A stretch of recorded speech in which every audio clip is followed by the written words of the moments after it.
નમસ્તે બાળ મિત્રો, મજામાં ને? વાલી મિત્રો, આપને પણ મારા નમસ્કાર. બાળ મિત્રો, જ્ઞાન સેતુ પ્રોગ્રામમાં આપનું હાર્દિક સ્વાગત છે. આજે આપણે સરસ મજાની પ્રવૃત્તિ કરવાની છે. માટીકામ કરવાનું છે, ગીત પણ સાંભળવાનું છે ને તમારે ગાવાનું પણ છે. અને ગાતા ગાતા તમારે એને અભિનય પણ કરવાનો છે. એ અભિનય હું જોઈશ, હો ને? તમારે આ પૂરો પ્રોગ્રામ નિહાળવાનો છે. નિહાળ્યા બાદ જ તમારે પ્રવૃત્તિ કરવાની છે. કરશો ને? ચાલો, હવે આપણે પહેલી પ્રવૃત્તિ તરફ જઈએ. એકમ 13 કુકડે કુક. પ્રવૃત્તિ 1 રમત. હું અહીં તમને એક રમત બતાવીશ જેનું નામ છે વાઘ બકરી. વાઘ બકરીની રમત સમજાવવા માટેનો મેં તમને પ્રયત્ન કરેલો છે. અહીં મેં અહીંયા ગોળ દોરેલું છે. અહીં એક બાળકી ઊભી છે. તેની જેમ સમજી લો કે આ બાળકો જ છે જે બેઠેલા છે. હાલ પૂરતા બાળકો ઓછા હોવાથી મેં તમને રમત સમજાવવાનો પ્રયત્ન કરેલો છે. હવે બાળકો જે બેઠા છે, સમજી લો કે આ 3 બાળકો છે. 1 2 અને 3. વચ્ચે ઊભી રહેશે બકરી. તો આ દેવશભાઈ બન્યા છે બકરી. તે બકરી બનશે. અને વર્તુળની બહાર ઊભા રહેશે જેમિલભાઈ. હવે આપણે રમત શરૂ કરીએ તે પહેલાં તમને નિયમો કહી દઉં કે જે બકરી બનેલા દેવશભાઈ છે એ વર્તુળની અંદર અને બહાર જઈ શકશે, પરંતુ જેમિલભાઈ જઈ શકશે નહીં. તે ફક્ત બહાર જ જઈ શકશે. ચાલો રમત શરૂ કરીએ.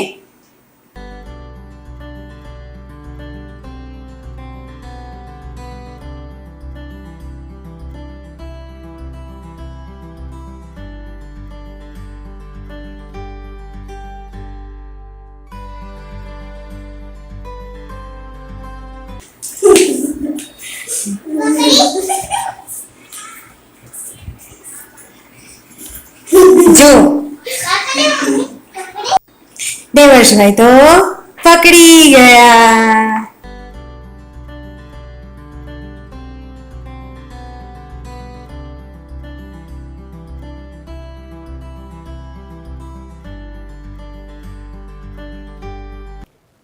તમને બધાને રમત જોવાની મજા આવી ને?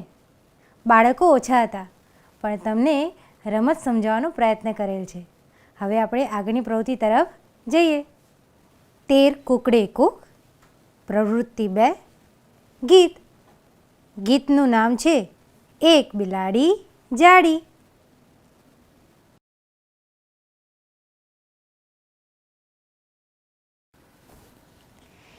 એક બિલાડી જાડી, એક બિલાડી જાડી, તેને પહેરી સાડી, તેને પહેરી સાડી. સાડી પહેરીને ફરવા ગઈ, સાડી પહેરીને ફરવા ગઈ, તળાવમાં તો તરવા ગઈ, તળાવમાં તો તરવા ગઈ. તળાવમાં તો મગર, તળાવમાં તો મગર. બિલ્લીને આવ્યા ચક્કર, બિલ્લીને આવ્યા ચક્કર. સાડીનો છેડો છૂટી ગયો, સાડીનો છેડો છૂટી ગયો. મગરના મોંમાં આવી ગયો, મગરના મોંમાં આવી ગયો. મગર બિલ્લીને ખાઈ ગયો, મગર બિલ્લીને ખાઈ ગયો. ફરી ગાઈએ. એક બિલાડી જાડી, તેને પહેરી સાડી, સાડી પહેરીને ફરવા ગઈ, તળાવમાં તો તરવા ગઈ, તળાવમાં તો મગર.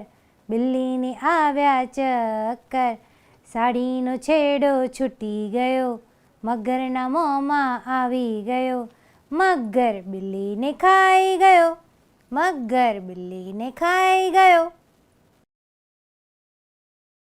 જોયું? મગર તો બિલ્લીને કેવો ખાઈ ગયો. શું આ જોડકણું લઈને તમે તમારા ઘરે રહીને અભિનય કરી શકો કે નહીં? એક બાળક બને બિલ્લી, બીજું બાળક બને મગર, અને પછી આવી રીતે અભિનય કરવાની કેવી મજા, હે ને? તો તમે બધા અભિનય કરશો કે નહીં? હું જોઈશ હો ને. ચાલો હવે આપણે આગળની પ્રવૃત્તિ તરફ જઈએ. પ્રવૃત્તિ 3, વાતચીત. તમને ખબર છે વાતચીત કોના વિશે કરવાના છીએ? તો લો આ રહ્યું.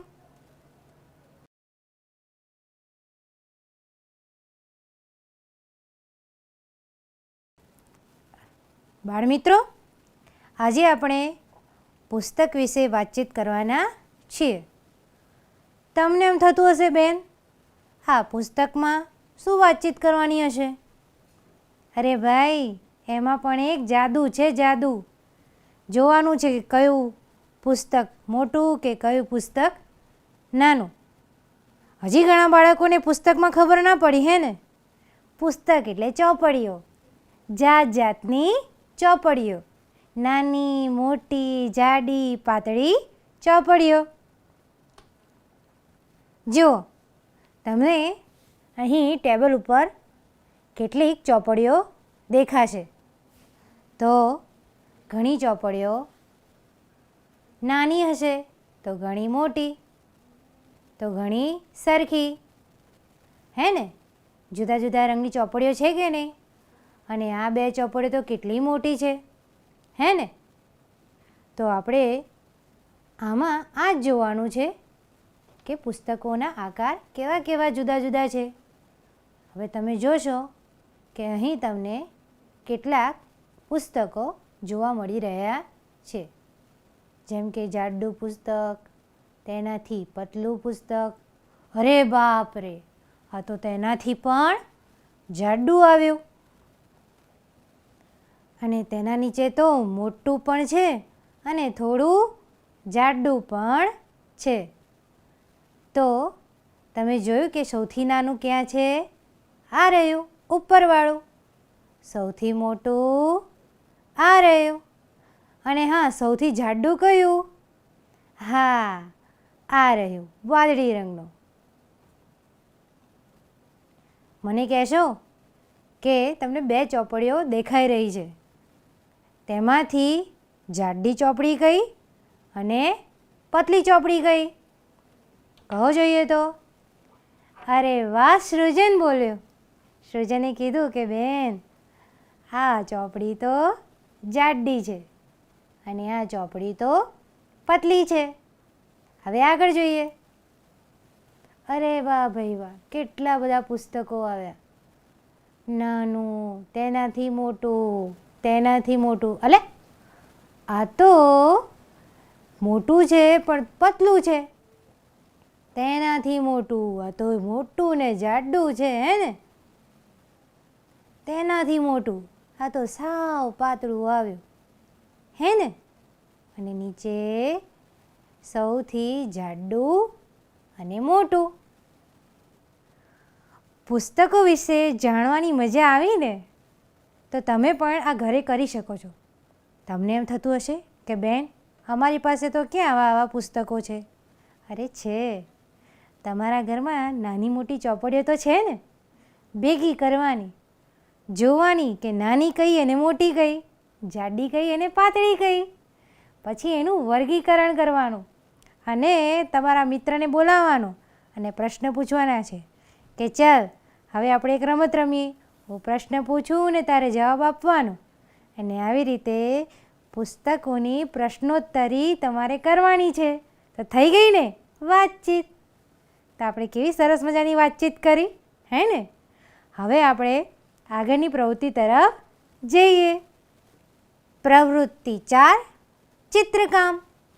ચિત્રકામ શેનું કરીશું? પુસ્તક વિશે. અરે આજે આપણે પુસ્તક એટલે કે ચોપડી દોરવાની છે.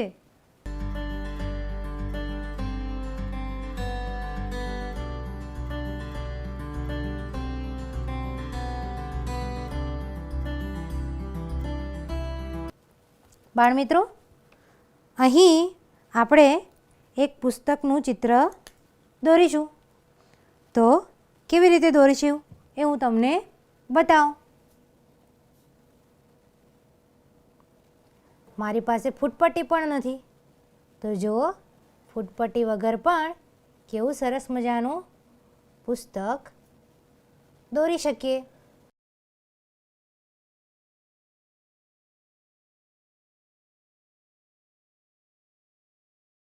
આ રીતે એક ચોરસ દોરવાનું છે. લંબચોરસ પણ તમે દોરી શકો. હવે નીચે થોડું આમ વાળીશું.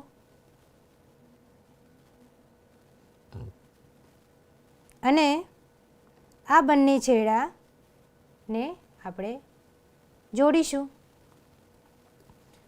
ત્યારબાદ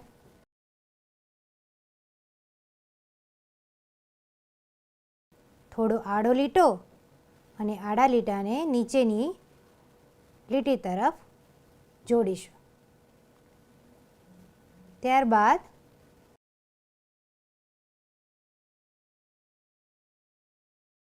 વચ્ચે એક નાનું લંબચોરસ દોરીશું.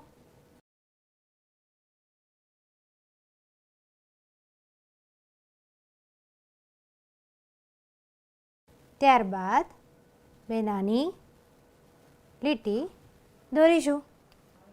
કેવું સરસ મજાનું પુસ્તક તૈયાર થયું હે ને.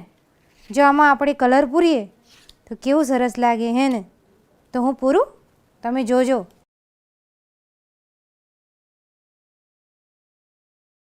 મને લાલ રંગ ગમતો હતો એટલે મેં લાલ પૂર્યો. તો તમને જે પણ રંગ ગમતો હોય તે તમે પૂરી શકો છો. રંગ પૂરતા ધ્યાન રાખવાનું છે કે બહાર ક્યાંય જતો ના રહે. જો તમારે બહાર જતો રહે ને તો ચિંતા કરવાની જરૂર નથી. જેટલો બી તમે પ્રયત્ન કરશો એટલું તમે શીખશો અને તમને સરસ રીતે આવડશે.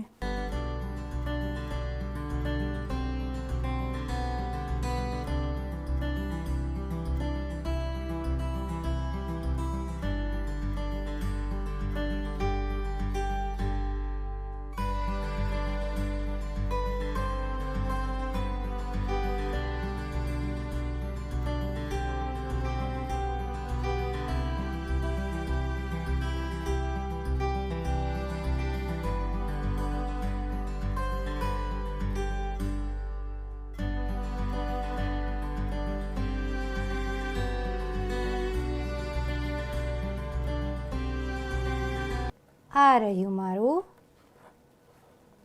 પુસ્તક. પુસ્તક દોરવાની મજા આવી ને, હે ને? તો ચિત્ર કરવાની તો બધાની મજા આવે. તમે લોકો ચિત્રકામ આંગણવાડીમાં કરતા હતા ને, મને ખ્યાલ છે. તમારા શિક્ષકે મને કીધું હતું કે મારા બાળકો ચિત્રકામ ખૂબ જ સરસ રીતે કરે છે. ચાલો ત્યારે હવે આપણે આગળની પ્રવૃત્તિ તરફ જઈએ. 5 છે પ્રવૃત્તિ. પ્રવૃત્તિમાં શું કરીશું એ હું તમને કહું. જોયું? પ્રવૃત્તિ તમને જોઈને જ ખ્યાલ આવી ગયો હશે કે શું કરવાનું છે. પતંગ બનાવવાનો છે, હે ને? સાચું ને? મને તો એવું લાગે છે. શું ખોટું? તમને નથી લાગતું કે આ પતંગ બનાવે છે? અરે વાહ ભાઈ વાહ! બધા જ બાળકો બોલ્યા કે બેન તમે ખોટું બોલ્યા. અહીંયા તો માટી કામ કરવાનું છે. તો જો માટી કામ કેવું સરસ રીતે કરેલું છે, હે ને? તો રસોડાની વસ્તુઓ બનાવેલી છે. જોઈ? વાટકી, થાળી, ગેસ, કુકર. અરે અહીંયા તો આખું રસોડું જ તૈયાર છે. ચાલો કોણ જમવા આવી જાય છે? જમવાનું તો તૈયાર છે. કેવી સરસ મજાનું માટીકામ કર્યું છે. માટીકામ જોઈને માટીની અંદર હાથ નાખવાની ઈચ્છા થઈ ગઈ છે ને, હે ને? તો આપણે એવું જ કંઈક કરવાનું છે. માટીને બરોબર આમ ને આમ એને માટીકામને કરવા માટે આપણે પહેલાં શું કરવું જોઈએ? માટી લેવાની. કેવી માટી? ચીકણી માટી. ચીકણી માટીમાં પાણી નાખીને બરોબર આમ મિશ્રણ કરીને ગૂંદવાની. ગૂંદીને જેવી પોચી થઈ જાય ને એટલે સરસ મજાના નાના નાના નાના રમકડા બનાવવાના અને રમકડા બનાવીને એની સાથે રમવાના. તો રમકડા બનાવવાની કેવી મજા, હે ને? તો હું તમને બધાને અમુક સરસ મજાના રમકડા બનાવીને બતાવીશ. અને હા, એટલું યાદ રાખજો, મારી સાથે અત્યારે કરવાનું નથી. ક્યારે કરવાનું છે ખ્યાલ છે ને? પ્રોગ્રામ પૂરો નિહાળ્યા બાદ. વાલી મિત્રો, તમને પણ મજા આવે ને તો તમે પણ જોડાઈ જજો અને નાનપણના દિવસો યાદ કરી લેજો. આ રહ્યું ક્લે. ક્લે પોચું પોચું હોય. ઘણા બધા બાળકો એ ક્લે જોયું હશે અને તેમની સાથે કામ પણ કર્યું હશે. તો ચાલો તેમાંથી રમકડા બનાવીએ. ક્લે જુદા જુદા રંગની પણ આવે છે. તો ચાલો બનાવીએ સરસ મજાના રમકડા.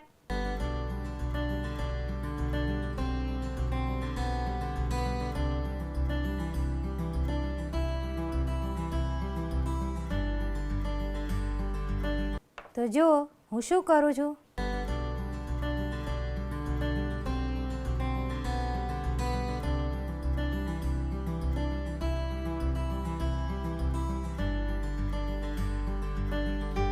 મને તો માટીના રમકડા બનાવવાની અત્યારે બહુ મજા પડે છે. હો, તમે પણ બનાવશો ને તો તમને પણ મજા આવશે. જો હું ગોળ બનાવું છું.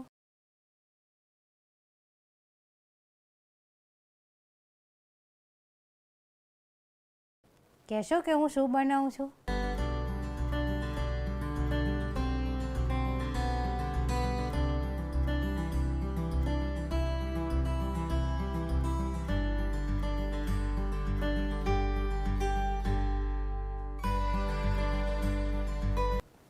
તો જો અહીં ગોળ બનાવું છું એટલે ખ્યાલ તો આવી ગયો છે. હવે જો પાયા બનાવવાનું કામ ચાલુ છે. કંઈ યાદ આવ્યું? હજી પણ તમે મને જવાબ આપો. ધીરે ધીરે આપશો, શાંતિથી આપશો તો પણ વાંધો નહીં. કહો જોઈએ તો હું શું બનાવું છું? આ મારા પાયા લગાઈ ગયા. જુઓ તો ખરા. અરે વાહ ભાઈ વાહ. અરે આ તો મારો ઓરસિયો બની ગયો. આ તો ઓરસિયો છે સરસ મજાનો. ઓરસિયાની સાથે હવે આપણે વેલણ બનાવીશું.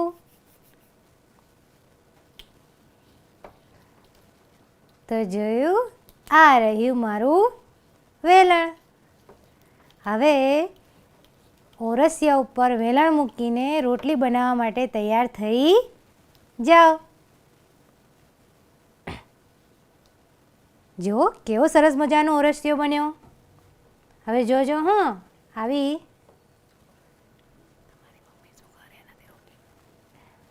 તમારી મમ્મી ઓરસિયો વેલણથી શું કરે?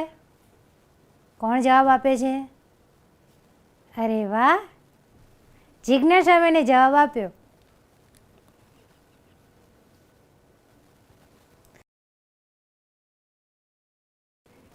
કે મારી મમ્મી ઓરસિયા વેલણ ઉપર રોટલી બનાવે છે. તો જુઓ હવે કેટલી બધી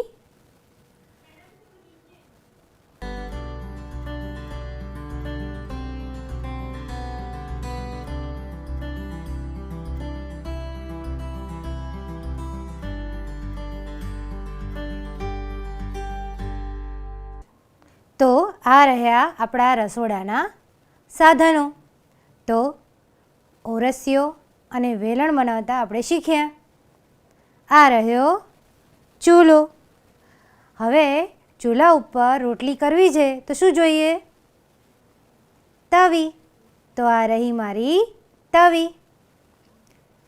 થાળી, વાટકો, આ પણ વાટકો છે. આ છે પણ થોડો જુદા આકારનો છે. આ રહી મારી ચમચી. આ રહ્યો મારો ગ્લાસ અને આ રહી મારી નાની ડીશ. તો જોયું કેટલા સરસ મજાના રમકડા બન્યા છે.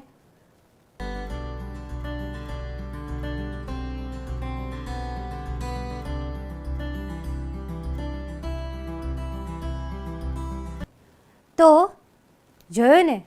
હવે આપણી પાસે ક્લે ના હોય તો શું કરવાનું? હા, ચીકણી માટીના ઉપયોગથી આપણે સરસ મજાના આવા નાના એવા રમકડા બનાવી શકીએ છીએ. તમે ટીવીની સ્ક્રીન ઉપર જોશો તો કેટલા સરસ મજાના રમકડા બનાવેલા છે, અને એ પણ ચીકણી માટીના ઉપયોગથી. જોયું ને? જુઓ, અહીં તો તાવેતો પણ બનાવેલો છે, ચમચો પણ બનાવેલો છે, હે ને? ડીશો મૂકવા માટે પણ સ્ટેન્ડ બનાવેલું છે, કુકર બનાવેલું છે, નાની નાની શાકભાજીઓ પણ જુઓ મૂકેલી છે કે નહીં? તમે શાકભાજી પણ ચીકણી માટીમાંથી પણ બનાવી શકો છો. માટીના રમકડા બનાવવાની મજા આવી ને? હવે આપણે એક સરસ મજાનું ગીત ગાઈશું. ગાશો ને મારી સાથે? ચાલો, તમારા જગ્યાએથી ઊભા થઈ જાઓ. આ ગીત તમે બધા આંગણવાડીમાં ગાયેલું જ છે. થોડું તેનું પુનરાવર્તન કરી લઈએ. તો મારી સાથે સાથે તમે પણ ગીત ગાવા માટે તૈયાર થઈ જાઓ. એક હતી શકરી, એક હતી શકરી, તેને પાળી બકરી, તેને પાળી બકરી. શકરી ગઈ ફરવા, શકરી ગઈ ફરવા, બકરી ગઈ ચરવા, બકરી ગઈ ચરવા. ફરીને આવી શકરી, ફરીને આવી શકરી, દીઠી નહીં બકરી, દીઠી નહીં બકરી. રડવા લાગી શકરી, રડવા લાગી શકરી, આવી પહોંચી બકરી, આવી પહોંચી બકરી. હસવા લાગી શકરી, હસવા લાગી શકરી. બાળ મિત્રો, તમને બધાને તો ખૂબ સરસ રીતે યાદ છે, હે ને? અને સરસ મજાનું ગીત પણ ગાઓ છો. હવે આવી અવનવી પ્રવૃત્તિઓ સાથે આપણે ફરી મળીશું. આવજો.